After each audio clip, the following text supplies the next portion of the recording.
대구에 있는 자치군 중에 또 달성군에 있는 한사랑 마을이라는 곳이 있었는데 마을 길어도 10몇 년밖에 안 되고 소규모화된 그런 그나마 막 몇백 명씩 되는 시설보다는 좀 나을 걸로 기대할 수 있는 그런 시설에서도 그 막 극단적인 어떤 사고, 뭐 사망 사고 이런 것들이 몇 건 벌어져 가지고 인권위가 뭐 이렇게 그 한번 조사해보고 그런 과정에서도 축적된 조사가 있었는데 근데 나중에 보니까 이 시설이 그런 게 있었다라는 게 알려진 거죠.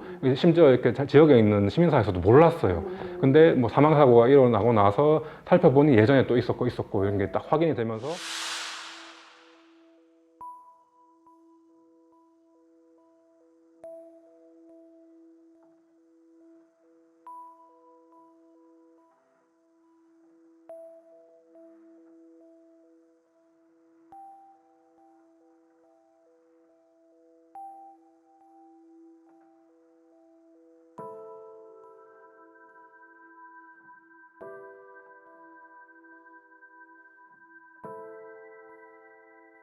이게 여기 뭔가 이제 관심 지역이 되게 되고 하면서 최근에도 뭐 한 달 전까지만 해도 그러니까 뭐 인권침해 재발 방지를 대책을 요구하면서 뭐그 달성군청 앞에서 농성도 뭐 좀 오래 벌어지고 뭐 그런 과정이 있었었죠.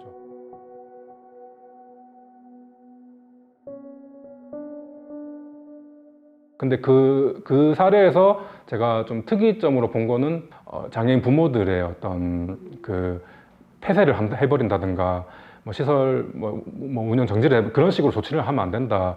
왜냐면 자기 자녀들이 거기 있고 그렇기 때문에 적어도 폐쇄를 하면 안 된다라는 요구를 하면서 이게 또 이제 그 자치단체 입장에서는 이거를 활용할 수가 있는 거죠.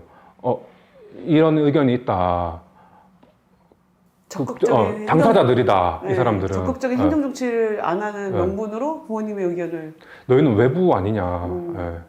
경북 지역에 또 그렇고 대구 지역에 보이는 경향 중에 하나가 시설 인권 침해 문제가 벌어졌을 때 부모님들이 그 인권 침해에 따른 어떤 행정 조치를 하지 말라고 요구하는 운동적으로 이렇게 그런 게 흐름이 생겼거든요. 그러니까 사실상 반대하는 부모들이 모여서 약간의 어떤 세력화의 느낌으로 해서 그런 이슈들에 대응을 하기 시작하더라고요. 그게 그런 또 공통적인 경향인 건데 제가 취재했던 다양한 그 시설 인권 침해 문제에서 그런 게 공통적으로 또 보였어요.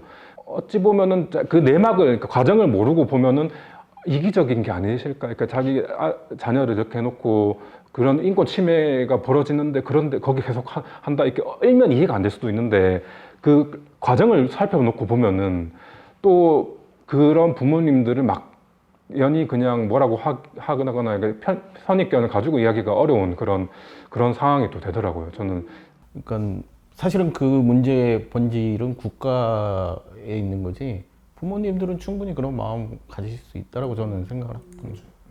그 악순환인 것 같아요. 근데 이 고리를 깨려면은 사실은 저는 이제 우리가 이 문제를 시설의 인권 문제 터졌을 때 부모는 어떤 포지션을 가지셔야지 장애 당사자, 자신의 가족이 더 잘 살 수 있는 게 어떤 것인지에 대한 그 포지션의 문제를 부모도 좀 고민을 하고 그 시민사회 조직도 좀 고민을 하고 정부 관계자는 더 이상 부모의 가족 부양의 부담의 그 고통과 이런 그래서 시설에 매달릴 수밖에 없었던 이 역사적인 이 상황이 있었던 건데 그런 것들을 계속 그 숨어가지고 되게 무책임하게 행동하는 것을 그만 둬야 되지 않을까. 네, 맞아요. 저는 오히려 네. 이렇게 생각합니다.